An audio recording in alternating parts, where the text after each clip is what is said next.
دوالەرزەکانی گورزی قورسی بزوتنەوەی تەحریمی دوای هەڵبژاردن.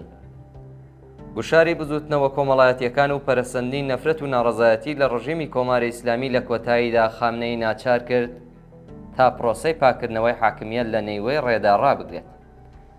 خامنەی کە بە شێوەیەکی جددی خەریکی کاری شکڵپێدان بە ڕێبەری داهاتووی ڕژیمی ئیسلامیە، ئێستا بەرەو ڕووی مزاحیمێکی سەرسەخت بۆتەوە کە پشتی بە تەشکیلاتێکی شێوە فاشیستی و مەسەبی تند ئاژۆش گەرمە.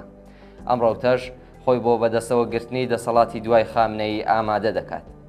خامنەی کە لەلایەکەوە لە درێژەی ئاخێزی ژن ژیان ئازادیدا مەترسی ئاخێزە بناغە هەڵتەکێنەکانی جەماوەری لە بنگوێی هەستپێ کردووە، هاوکات لەگەڵ کۆمەڵێک ڕەقیبی سەرسەختیش لە پرۆسەی جێنشینیدا بەڕووڕووە.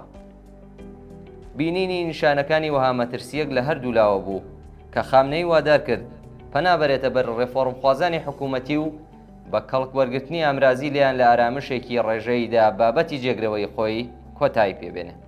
بەڵام ڕەوتی تند ئاژۆی مەسەبی ناسراو بە پایداری کە ڕێبەرە ئیدۆلۆژیەکەی ئاخۆند سەید محەممەد مهدی میرباقری ئەندامی مەجلیسی خۆبرەگانە لە پشت پەردەوە و سەعید جەلیلیش سیمای سیاسی ڕووبەدەرەوەیەتی بۆتە کۆسپی سەر ڕێگای بەکردەوە دەرهاتنی نەخشەکانی خامنەی. ئەم ڕەوتە هێرشەکانی بۆ سەر مەسعود پزیشکیان سەرۆکۆماری دانراوی خامنەی بە شێوەی ڕاستەوخۆ و ڕووبەڕوو و هێرشکردنە سەر خامنەی بە شێوەی ناڕاستەوخۆ دەست پێ کردووە. دار و دەستەی جەلیلی و میرباقری کە لە ڕاستیدا پاشماوەی ڕەوتی تاسەرێسقان کۆنەپەرستی حجەتین لە جەریانی هەڵبژاردننی مهندسی کراوی ئەم دواییەدا سەریان بێکڵاو ماوەتەوە. ئەم ڕەوتە هەم لەگەڵ بناژۆخوازە بە ناو نەرمترەکان و کەسایەتی ناسراویان محەممەد باقر قاڵیباف دەستە و یەخەیە و هەم لەگەڵ پزیشکیان کە لەلایەن خامنەییەوە دانراوە و یاری نزیکی ئەویش واتە زەریف. لەم پەیوەندیەدایە کۆمەڵێک لە بەشدارانی نوێژی هەینی ڕۆژی 29 مانگی پوشپەڕ هەندێک دروشمیان دژی زەریف ڕاوێژکاری پزیشکیان بووتەوە. محەممەد ئەبتەحی سەرۆکی کاتی دەفتەری سەرۆکۆماری لە سەردەمی خاتەمیدا ڕووبە ئیمام جومعەی تاران نووسی ئەوەی کە لە ڕۆژی هەینیدا ڕوویدا ئاکامی نەفرەت بڵاوکردنەوەکانی ئێوە بوو. عەباس عەبدی چالاکی سیاسی ڕێفۆرمخواز شێوازی دروشمدانی لە دژی زەریف لە نوێژی هەینی سەرچاوەگرتوو لە دۆڕانی هەندێک کەس زانی کە لە ڕاند بێبەش ماونەتەوە. پەیام برازجانی دەستیاری وەزیری کاری کابینەی ڕۆحانی نووسی کە بەشدارانی نوێژی هەینی کاریان بە ئیمام جومعەی زەویخۆر و اختلاسگەری 3.5 ملیارد دۆلاری چای دێپش نییە، بەڵام دژ بە کەسێک کە هێشتا نەهاتووە دروشمی ون بە لە بەرچاومان دەڵێنەوە. لە درێژەی ئەم کێژمە کێشمانەدا دوو ڕۆژ دواتر واتە ڕۆژی یەکشەمە 31 مانگی پوشپەڕ لە مەجلیسی شۆڕای ئیسلامیدا مهدی کوچەکزادە لە قسەکانی بەر لە دەستوریدا ڕووبە سەرۆکۆمار وتی ئەو لە حاڵێکدا باسی یەکگرتووی دەکات کە هۆکاری تەفرەقا واتە زەریفی کردوتە هەمەکارەی خۆی. درێژەی ئەم ڕووبەڕووبوونەوانە لە بارودۆخێکدایە کە خامنەی ڕۆژێک پێشتر واتە بەیانی ڕۆژی شەمە 30 پوشپەڕ داوای لە نوێنەرانی مەجلیس کردبوو تا ئەو پەڕی هاوکاریان لەگەڵ دەوڵەتی پزیشکیاندا هەبێت.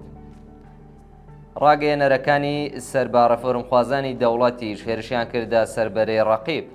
ڕۆژنامەی ئاتماد لەو ڕۆژەدا نووسی 300 نوێنەری مەجلیسن لە حاڵێکدا کە توانایی تەواویان هەیە هیچ بەرپرسیارەتیەک لاستۆ ناگرن. کێشەیە مەجلیسە و ئەوانی پێشوو ئەوەیە کە بەرهەمی ڕقابەتێکی سالم و منسفانە نین. ئەوان بەرهەمی لادانی کەسانی دیکەن لە گۆڕەپانی هەڵبژاردندا.